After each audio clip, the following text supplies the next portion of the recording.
So, Bran, how are you going where you're going? Well, Ben is flying in from outside of Austin, coming into Austin. He's going to just be keeping an eye out for any kind of, small varmints, anything that a bird of the size that he picked would normally hunt, um, especially this late at night. He doesn't want to do anything out of the ordinary. He doesn't want to get, have any problems. So he'll probably look for either like a rat or a squirrel or something along those lines. Okay, give me a perception roll. Okay. And what is perception? Let's find out. Wits composure.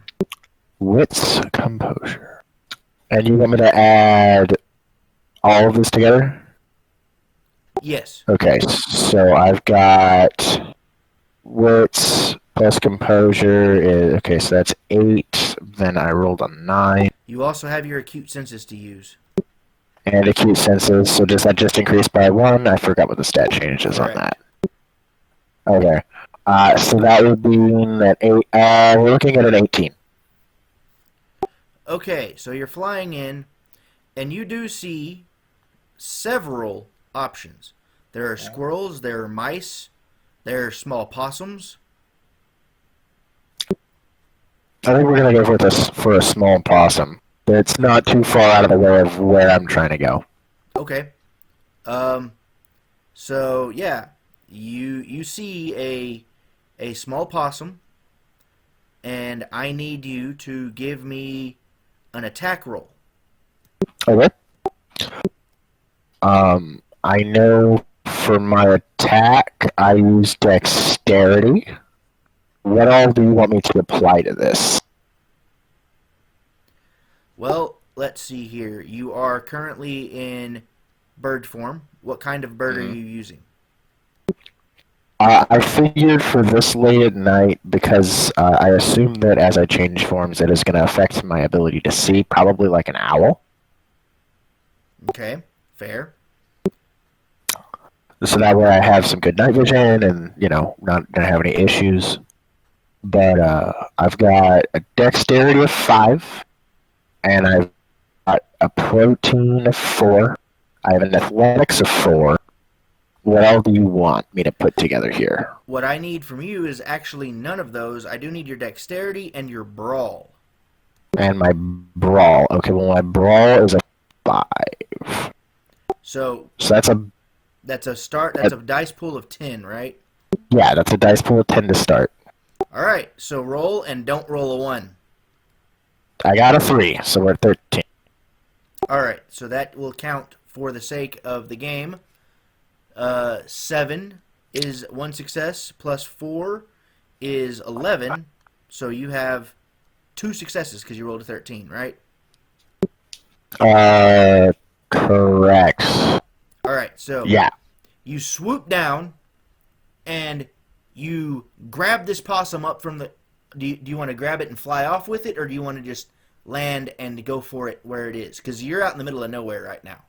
Well, I'm assuming that I can't consume it in bird form. I would assume that you're wanting me to... In order for me to get Vitae out of it, I would have to go back into a human form. Is that correct? No, you can feed in protean form. That's fine. Oh, well, then I'll just feed there. I mean, I'm a bird, right? Like, nobody's going to be suspicious of a bird eating a pot. No, not at all. That would be... It would be even more questionable if they found a person doing it.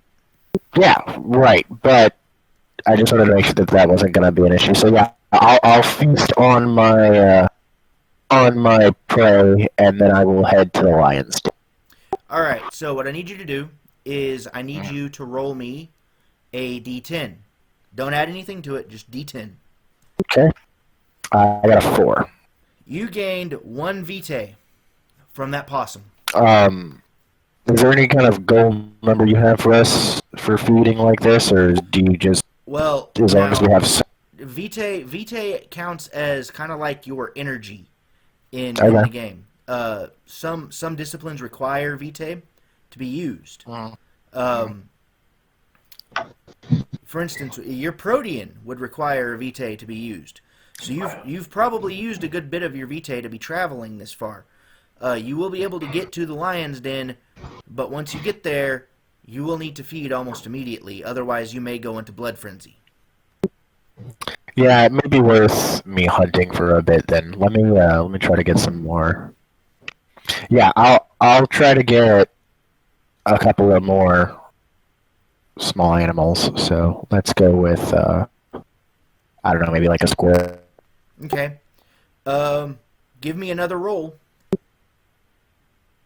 Another attack roll or Perception roll. another perception roll? Okay, that's going to be. Where are you here? Perception was wits plus composure, you said? Correct. I got an 11. An 11.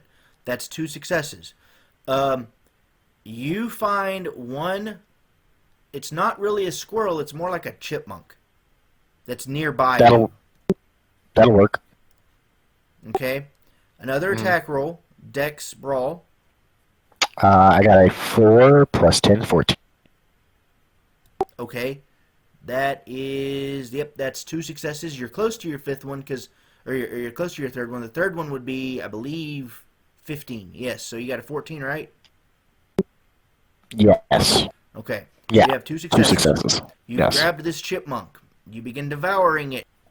I cannot satiate myself any longer. When I get to the lion's den and I change back, how much vitae is that going to cost me? Because obviously having just a bird walk in is going to be kind of suspicious. Yeah, just a little bit, but doesn't really cost you anything to come out of it, only into it. Okay. Okay, cool. Then I will go back to human form in a hopefully inconspicuous place. Okay. If I can find one. Yeah, there's an alley behind the lion's den that could be easily accessed. Sounds perfect. I will land in there and then try to find a nice dark area for me to change back into my human form. Okay. So you change into your human form.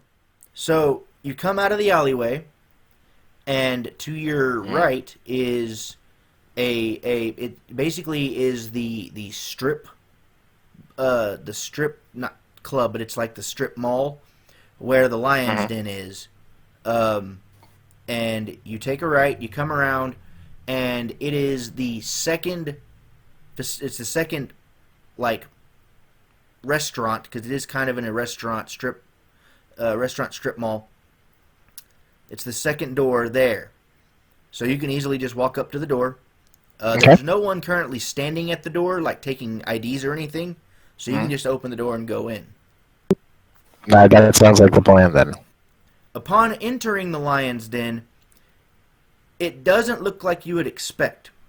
This looks kind of like a you would think that lion's den would be more like a grungy kind of hole in the wall name, but instead you walk in and it's actually more themed to Scottish culture. You walk in and you see a Scottish flag above the bar, and it's the ancient Scottish flag, so it is the rampant lion flag. And there is a guy standing at the bar who is currently polishing the glasses and cleaning the bar off, doing typical barkeep stuff. There aren't really many people in the bar at the moment. So what do you do? Well, I'm going to look around as I approach the bar, try to see if anybody in here is kindred, or if I can tell. Give me a perception roll. Okay. Would you like me to include my acute senses? Every time you roll for it, yes, use your acute senses. Okay, so that's going to be 11. So that's 2 successes. Everyone in this you smell. They smell like kindred. Okay, so I am certainly not the only vampire in the room. Correct. Like there don't seem to be any mortals in Okay. this establishment at the moment. In that case, I will wave down. I'll flag down the bartender as I sit down at the bar. Okay. He walks over and he says, "What can I do you for?" Well, I can tell you what you can do me for. I'm new to town, and I believe that this is one of the places where we're supposed to come and check in. Do you have a covenant? Ordo Dracul. You are a member of the order. Very well. Would you like to register here, or would you like to register at the fortress? Here seems fine. Very well. Let me go and get the ledger. Would you like something to drink in the meantime? Since you are new to town, the first drink is on the house, thanks to the bishop. I think I'll pass for now. Very well. Let me go get the ledger. He trudges off and kind of walks over to where the register is. He leans down and he picks up a rather large leather-bound book. And he walks over to you and he opens it up and he hands you a pen and he says, "Name, clan, covenant, if you are able to make your mark."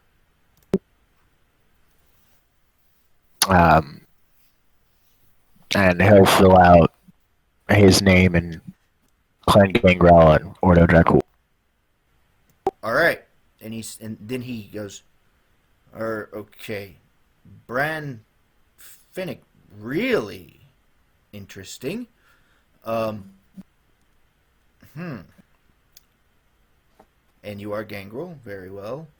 Ordo Dracul, you sure you do not want to drink or anything like that? I got a drink on my way into town. Ah, very well. Would you, like instructions on what to do in the town? Any of those kind of things? What are your plans here in town? Well, I'm looking for a place to lay low for a while. But I think learning the laws of the land probably wouldn't hurt. The primary Ordo facility is up north. It is a pretty big castle. You can't miss it if you're up there. And it's called the Fortress of the Pristine. Downtown is pretty much run by the Invictus and the Carthians. You are currently in the Lance territory, and feel free, if you must, to feed within anywhere in the domain of Austin, but make sure you clean up after yourself. We don't have that kind of resources to spend on cleaning up after wayward vampires, if you know what I mean. I don't think that we're gonna have that kind of problem. I'm a little fresh from my nap. Oh, so but you have successfully fed after your nap. So far. Okay. The other rules are don't really feed on any other ghouls. I don't know how long you've been asleep. Don't feed on anyone's ghouls. Don't feed on in any territory, like any territorial base, like the Lion's Den, without permission. And that's pretty much it. The court will be meeting next week. Any new people are basically required to arrive and present themselves to Prince Mary Trin of the Carthian movement, but she is, just be aware, she may be of the Carthians, but she follows the teachings of Longinus. So we are a Carthian Invictus, Lancea Sanctum, you know, we are very open here in town, much like the populace, the mortal populace. Myself, I am brand new. I've only been a kindred for maybe 2 years. This is my night job, but I am a lay member of the church. I'm looking at potentially joining the Invictus as my actual vocation, working for them. But feel free to hang around, talk to people if you want, and come and go as you please. You are on our books, so if someone approaches you and says, "Hey, who are you?" just say you're on the Lion's Den's books, and we'll cover it from there. Well, I thank you for your honesty, but I do think that it's best be on my way to greener pastures. Get a feel for the town and its, well, I guess it's bleakness currently, but I do believe that I should at least check in with my order and see what news they have for me. Very well. Welcome to Austin. And he closes the ledger and walks away. I will go ahead and leave, and I will start a beautiful moonlit walk towards Highway 290. 620. 620. Apologies. Thank you. Good correction. It's fine. I mean, you're technically new to town. You could go to 290 and be like, "Where the hell am I? I don't know what I'm doing." Dang it, wrong place. Yeah, I'm gonna try to go to that location, and I'm sure that'll take me quite some time to get there. So, if you're walking, yes. Yeah, I'm gonna go ahead and take my leisurely stroll over there. Take some time. At some point, that may change, but I want to make sure that it at least takes enough time for everybody else to do what they do. All right. So I will go ahead and cut your scene there.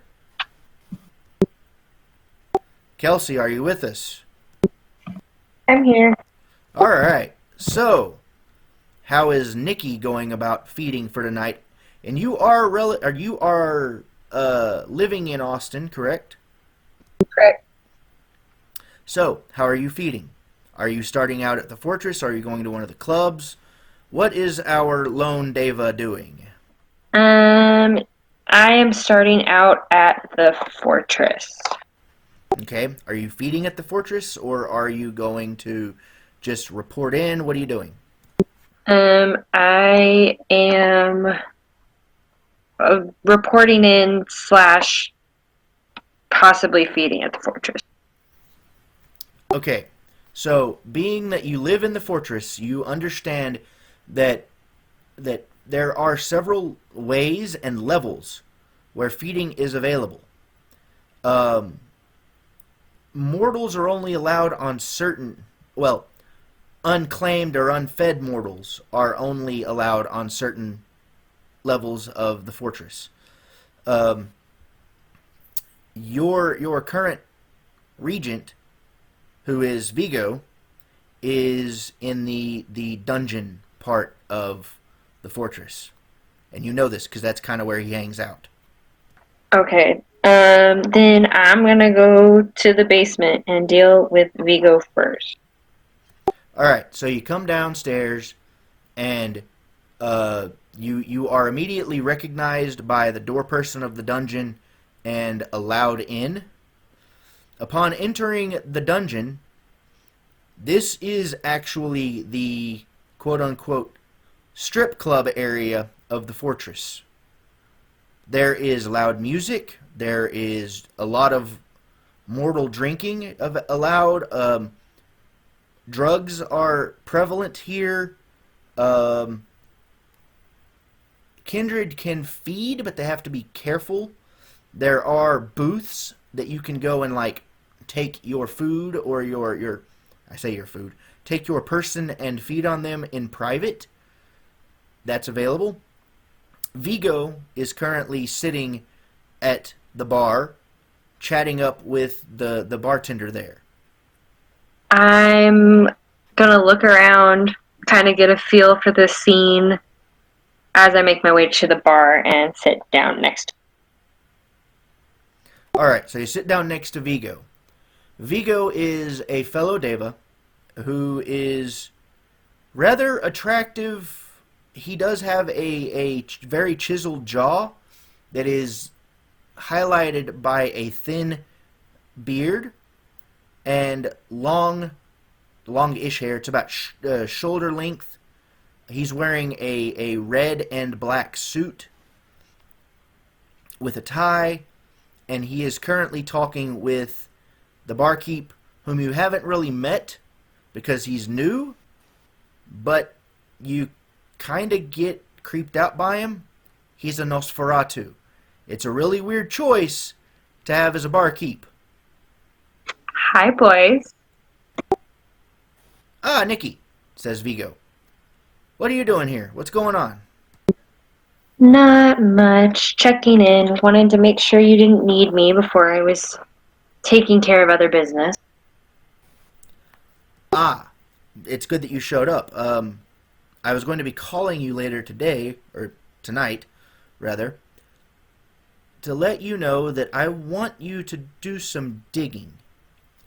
I need you to investigate what Dr. Kozlov is doing about the thing, if you know what I mean. The blood frenzy thing. How detailed do you want me to go? Do you want me to dig to the bottom or just stir up some mud? Start with the mud. If you find something worth digging deeper, dig as deep as you can. We're going for information in case we need to intercede in the doctor's plans. Sounds like a typical day. And feel free to wander around. I don't know that I've really ever seen you down here before, but I don't come down here very often myself, so it's not that surprising. I'm not down here much, but I figured I could take a look around, especially with things being the way that they are right now. I'll take my drink and go about my business. I have a meeting with the prince today. Whoopee. And he takes his wine glass and he just walks out of the dungeon. I guess I'll start with I just turn around on my bar stool and look around at the crowd, kind of get a gauge for how many people are actually there. You're a bit surprised to see this many people here, knowing that the mortals are currently in the midst of a pandemic. You are shocked to see that this is pretty full, and this is like a full-sized bar here. There's like a full-size nightclub even, and it is almost brimming with people. Like it's almost overflowing with people. So you have your fair pick of any 1, 2, 7 mortals to choose from.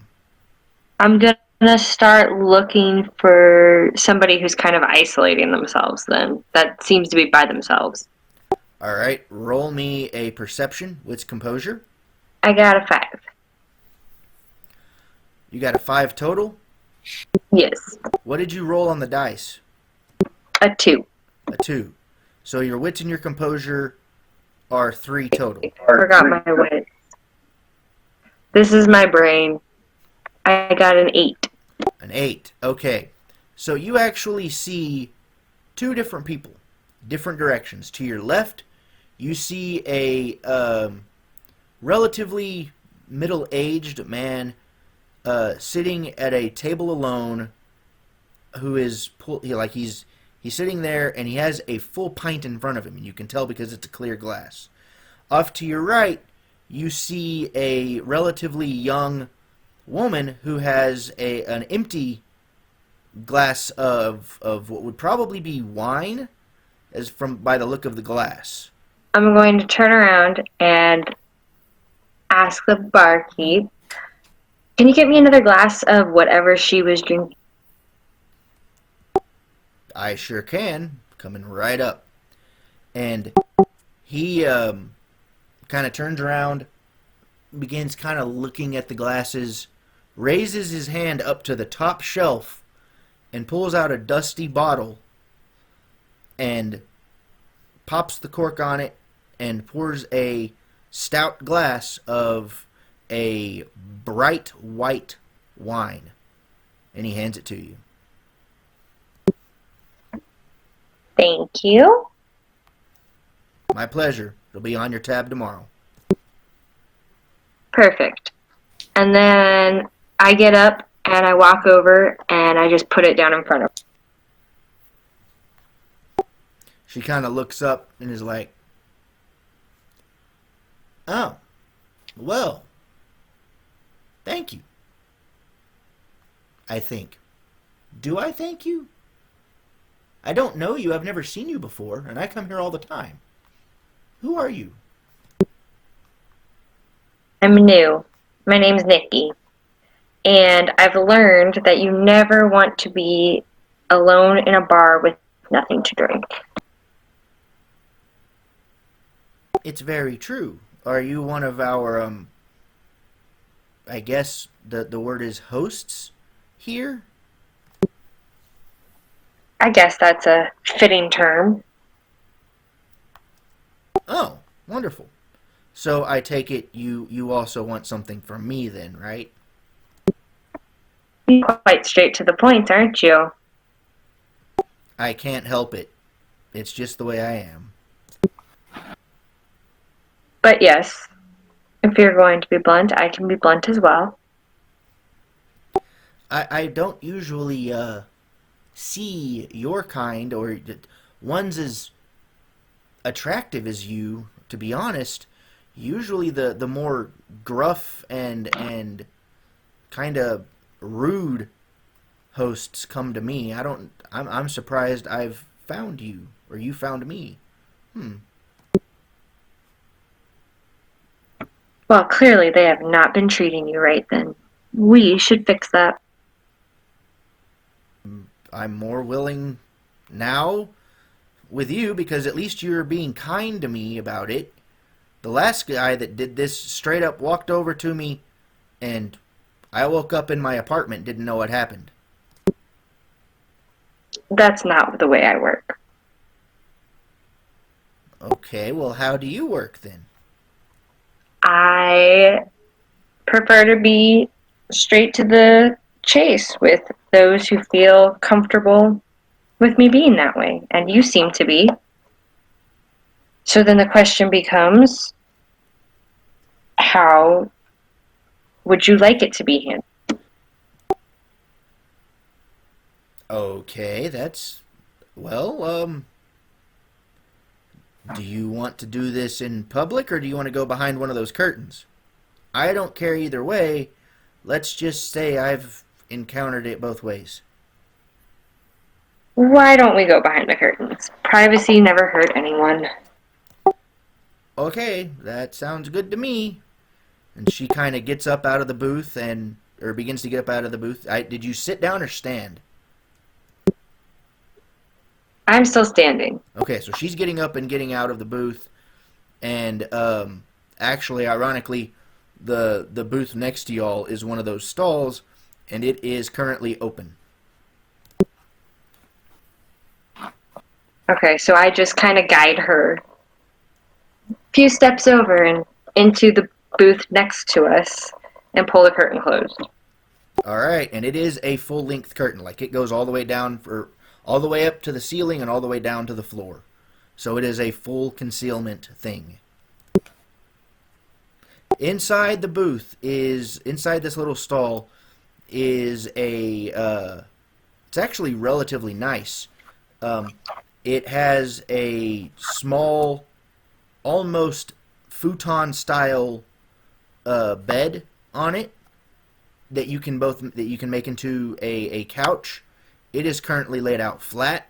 There is a table with chairs in here, and on the other side there is a small nightstand that has two different drinks on it. One of them is what you know to be blood wine, and the other is a really dark red. They almost look identical. Dark red wine that mortals can drink. Okay, so I put the futon back up in a seated position, and then I turn to her and say, make yourself comfortable wherever you want. So she actually goes over and pulls one of the chairs out from the table and kind of sits it in front of the futon, where it's facing the futon, and she sits in it almost expecting you to go for the futon.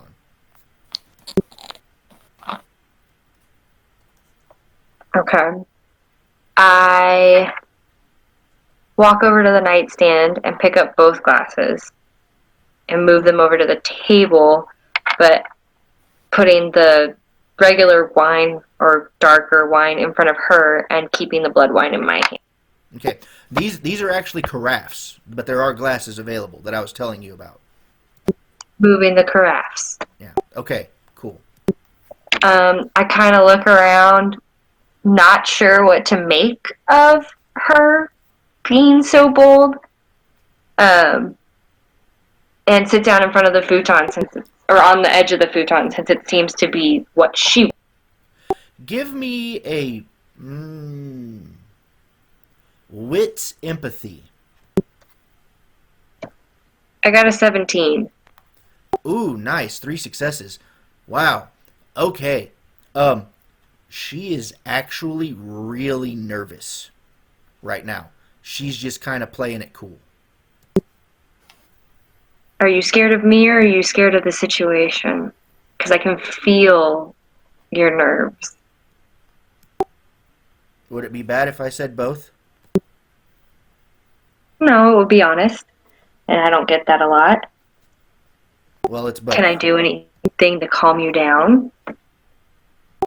She pours a relatively small glass of the wine, a small glass of wine for herself, and she sips it almost hesitantly. She said, "Usually this helps a bit more." I can understand that. In fact, I will join you. And I fill one of the other glasses up with blood wine and just sip on it to let her kind of talk herself down. Okay.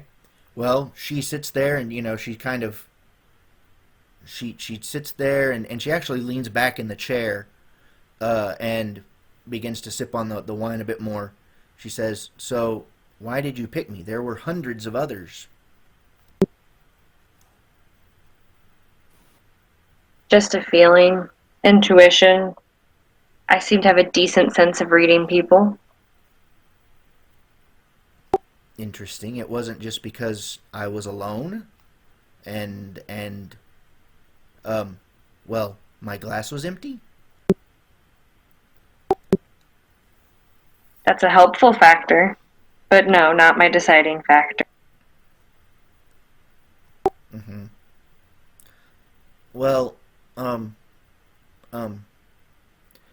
it wasn't by choice. I came here with a friend of mine, and she's currently in another booth, and I don't know when she's going to come out. If she comes out tonight, that's kind of an issue that we have here.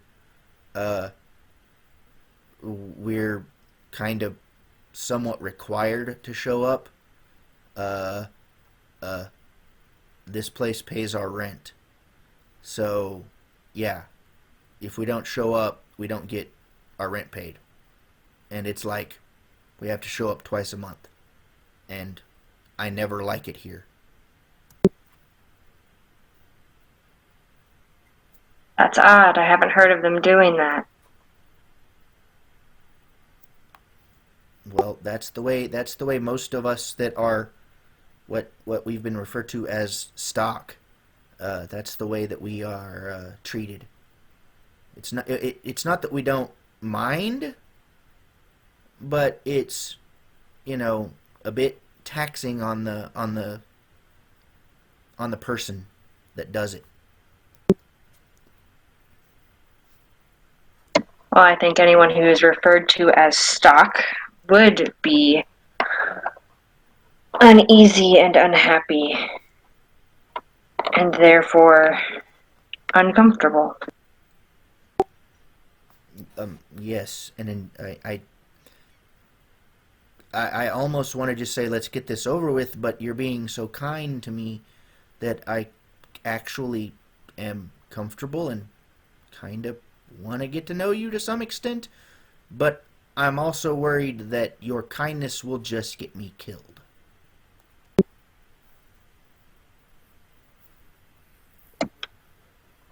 Is that you think I can't control myself, or you think somebody else will get jealous? I honestly don't know which is worse. I can control myself. I have practice. Lots of practice. She finishes the glass of wine and then fills up, like, to the brim the glass with that one and begins to drink it too.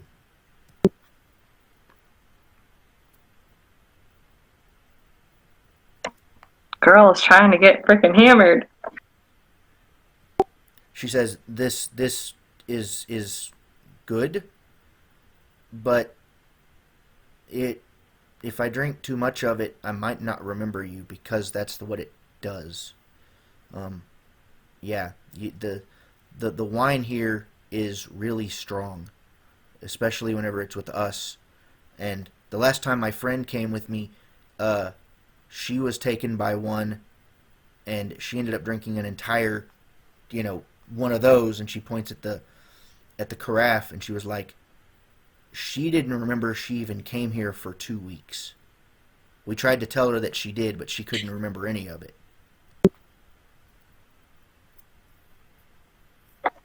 In that case, we have two options. I can do it, and I can get it over with, and you can go back upon your night, or you can keep drinking. She says, okay, I want to remember this, and I is it too bold of me to ask your name after you've done whatever you're going to do? If you want to know, I will answer. Okay, then do what you're going to do, and I will probably want your name after this, so I might know who to request whenever I come back, because I don't like being treated like an animal. And she kind of leans in and lets her neck be revealed. I make sure that I brush her hair out of the way and scoot up on the edge of the futon, telling her to take a breath, because I'm like, this is going to hurt. Take a deep breath in. Might make the pain a little less. And she doesn't breathe. Oh, so I tell her to breathe. She does. Oh, she does? Okay. And I bite into her neck, lasting, I don't know what the normal last time is. Well, honestly, vampires can drain mortals rather quickly, or at least beyond, savable levels. So you probably would only be on her for maybe 10 seconds, maybe even less, depending on how much blood you actually want. Okay, so let's go 5 seconds. Alright. So you'll notice that she doesn't even make a sound whenever you actually bite into her. She does seem to tense up a little bit, because who wouldn't? But she doesn't, like, wince out in pain or anything like that.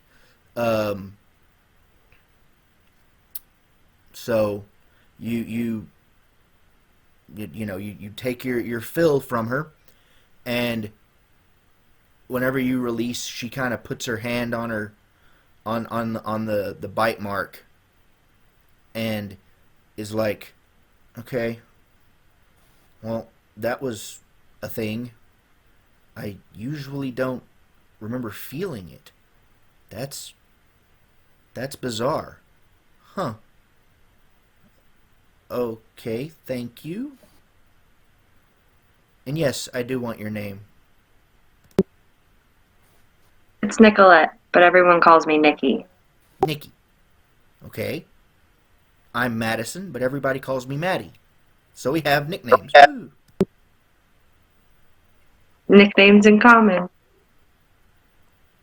Okay. Very well. Are we done? Do you want to hang out more? Do we want to leave here? Because usually, from what I understand, the etiquette is once you are done with your fill, you're supposed to leave the booth for the next people. Let the helpers or whatever they are clean out the booth and do whatever they do, and we just go about our night. What do you want to do?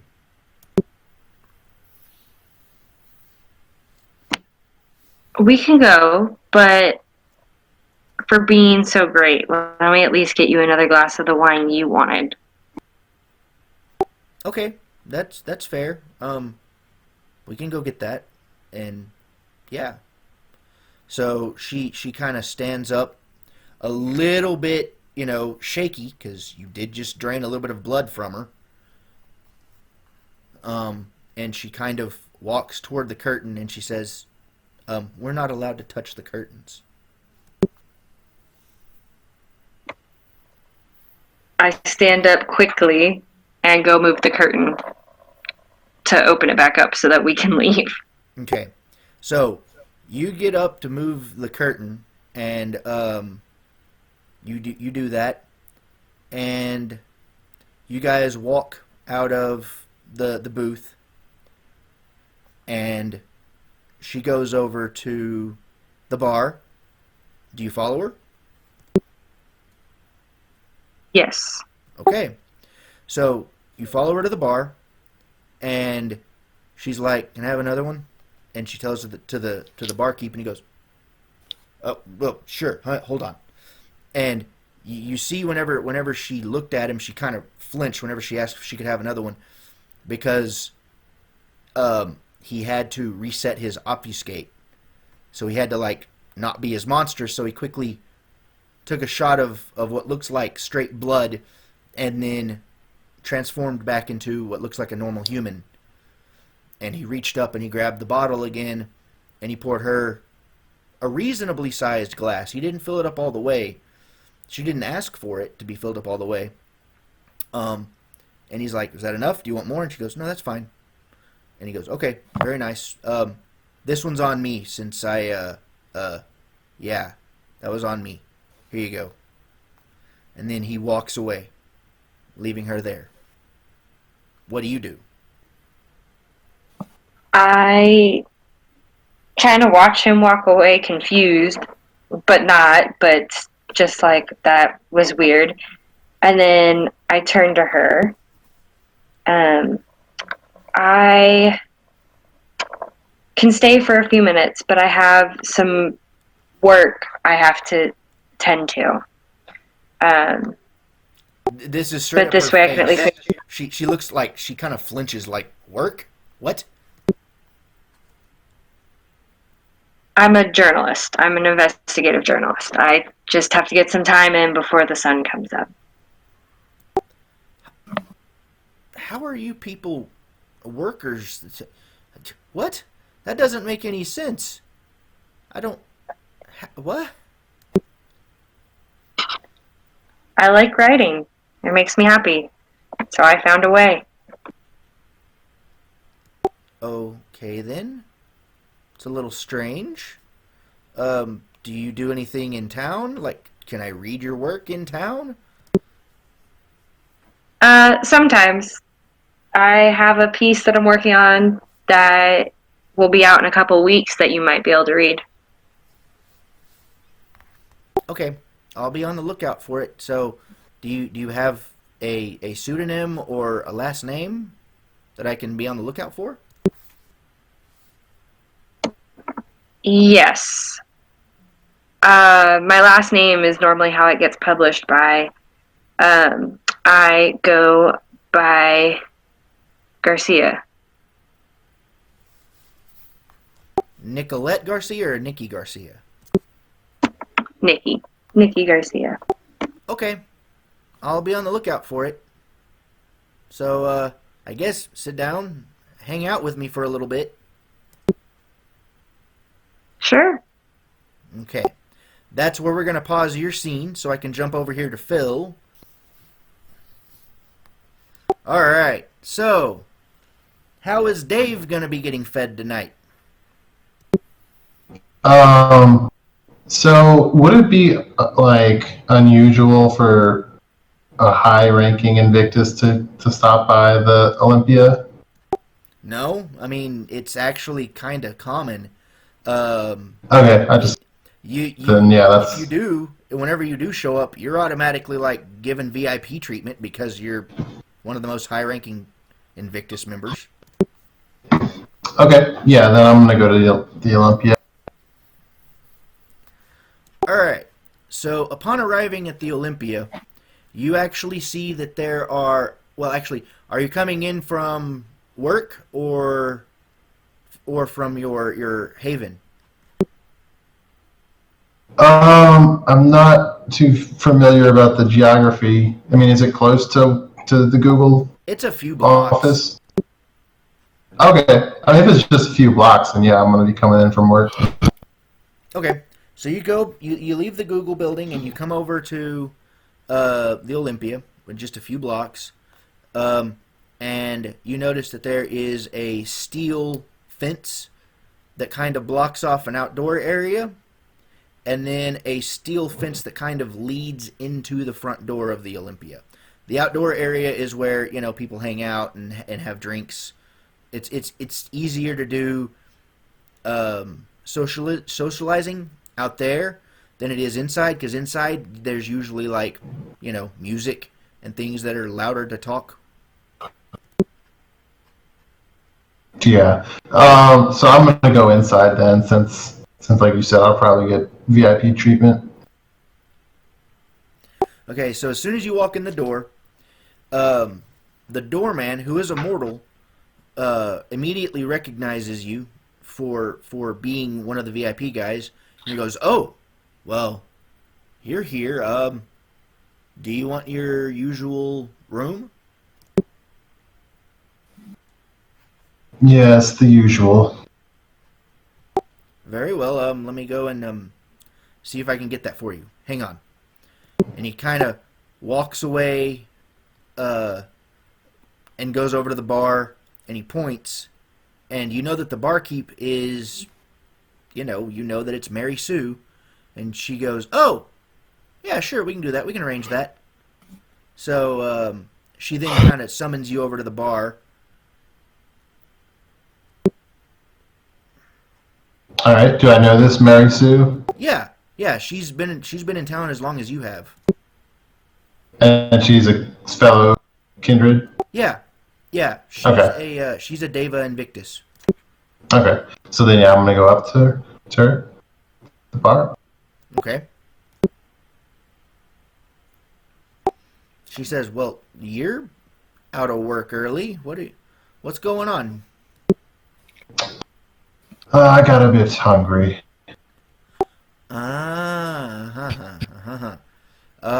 Well, the question that I have for you is, do you want pulse or still? I'm feeling like pulse tonight. Okay. Do you want choice from here? Or do you want choice from the Invictus herd? Because I will have either of them sent to your room. I guess I'll take one from the herd tonight. She says, very well. Male, female, dealer's choice. Surprise me. Surprise you. Okay. Just 1, 2, 3. How many? Send me 2 then. 2? Okay, I will send you 2. I'm sorry. Are you? I just need to know for reference, and to send you the style that might appeal to your tastes. Are you a shadow, right? Yes, that's correct. Ah, very well. I will send you 2 that will match your perspective. Very good. And she hands you a skeleton key, which is to one of the rooms upstairs. All right. That I'm gonna head up. She says that's room number 14. All right. Now I'm gonna head to room number 14. Okay, so you go up to room number 14.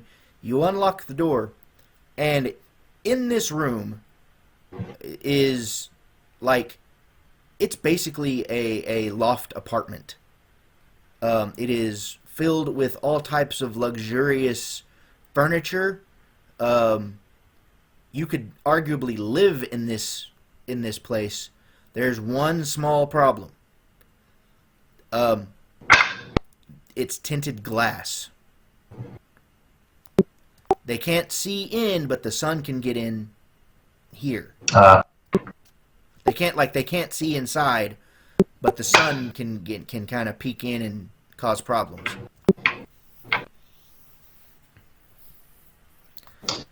There is the hospitable,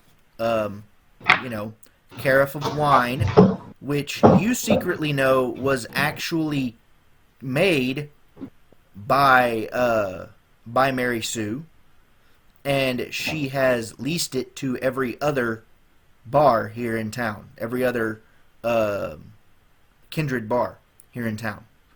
And you know that that the blood wine that she uses is very potent, in that it only takes 3 glasses to fill up a rather prominent, potent kindred, but only about 2 glasses of her mortal wine will render them almost inert.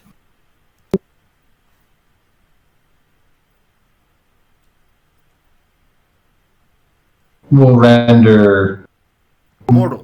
Mortals? Yeah. Okay.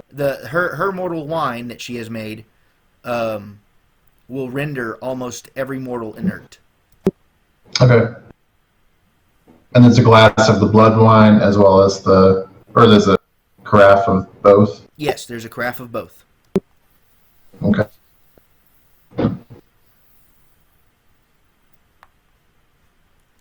All right, I guess I'm just gonna sit down and wait for my food to arrive. Okay. So you sit down and there's a TV, there's all sorts of every luxury imaginable, every creature pleasure imaginable. And about 5 minutes passes, and there is a distinct, repetitive knocking on the door. It's almost too loud, but not necessarily. Come in. The door opens, and in walks a man and a woman, both probably just barely 21. And they were like, we were told that you wanted us to come here. And they appear to be in very, nice clothing. Basically, as far as you could tell, they're like treasure fund babies. Okay. Probably brother and sister by the look of them. Is there a certain etiquette to this, or No. no? No. No, you can feed however you want to feed. Just, it's kind of a bit uncouth to leave them dead. Yeah. You know. Okay. I'm gonna say, right, come in. I'm a busy man. Let's get this done with. So they kind of walk in and they don't seem to know really necessarily what's going on. Oh, they don't? I thought they were willing. They are, but they don't know because they seem to be really nervous right now. Like, would you like a drink? They both are like, yes, please. They seem to be like very enthusiastic about it. All right, I'm gonna get up and pour them each a glass. Hand it to them. Okay, they both accept it, and you'll notice that the guy kind of takes a hesitant drink. The girl just straight up chugs it. Okay. All right, so I assume you know what you're here for? She says, why do you think I drank it that fast? And she actually reaches for the next glass, or for the carafe herself. What about you? He looks and he says, yeah, I'm just a bit more, well, I've grown comfortable to it. I've been doing this a little bit longer than she has. This is only her second time. We only do this for the money, man.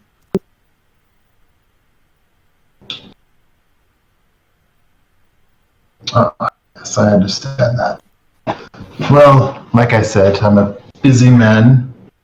So, who wants to go first?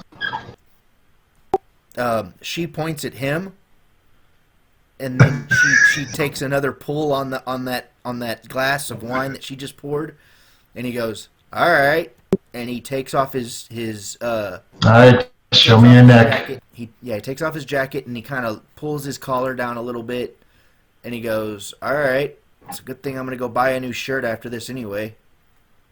All right, and I'm gonna feed.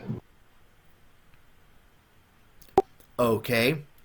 As soon as your fangs hit his neck, you hear a loud thump behind you as the girl collapses. Oh, okay. Well,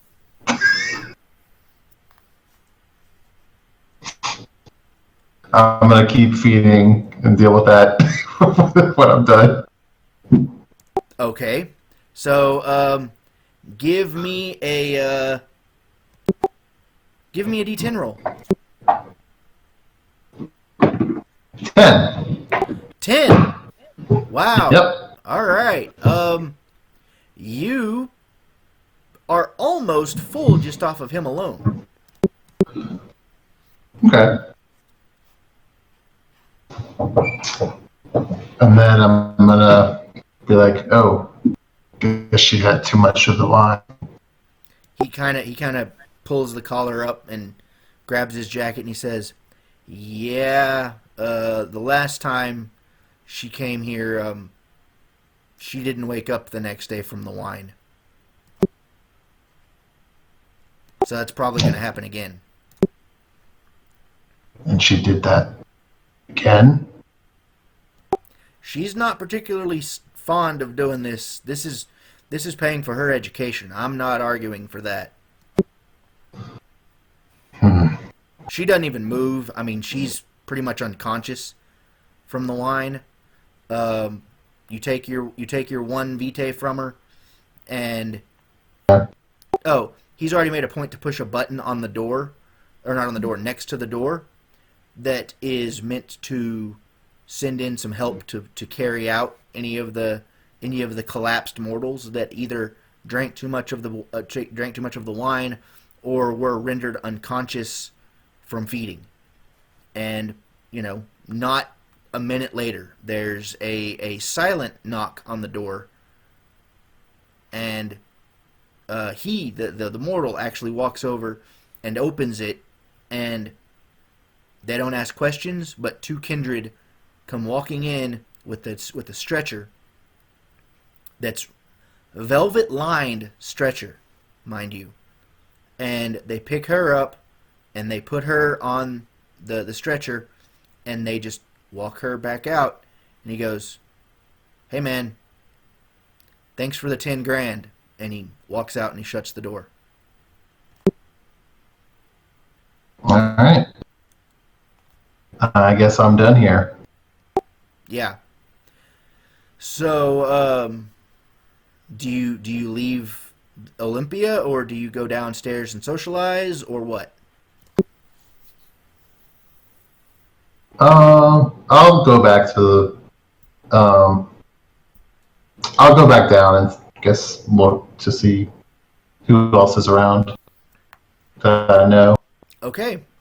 So you go down and really the only people you recognize here are some neonate Invictus. And by what I mean by neonate is they are relatively young Invictus. Once you get to a certain age, you kind of grow tired of going to this kind of environment to feed. You either have your own herd, because you have your own haven, and you can afford your own herd, especially if you're Invictus. And, you know, it's just kind of like they're a bunch of neonates, and they all recognize you and are kind of starstruck. Okay. I probably wouldn't think any of them were important enough for me to talk to. Probably not. So, with that, I mean, you can still hang around, and, you know, one of them approaches and is like, he offers you what appears to be a tablet with a pin on it, like for an autograph. Does he say anything, or just like? No, he doesn't say anything. He just kind of hands it to you, like, you know, very nervously. His hands are trembling. It's funny because just by looking at him, you can tell he's either a Ventru or a Deva, and they don't usually, you know, get nervous for anything. All right, I'm gonna take the tablet and be nice and leave my signature. Okay, he kind of takes it and is like you can feel the, like, he's treating this like it's holy or something, and he pockets it in his jacket and immediately makes for the door.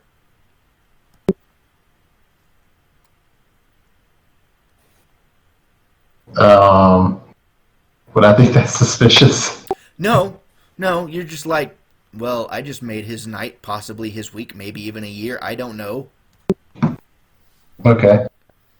All right. I think I'm gonna get out of here then.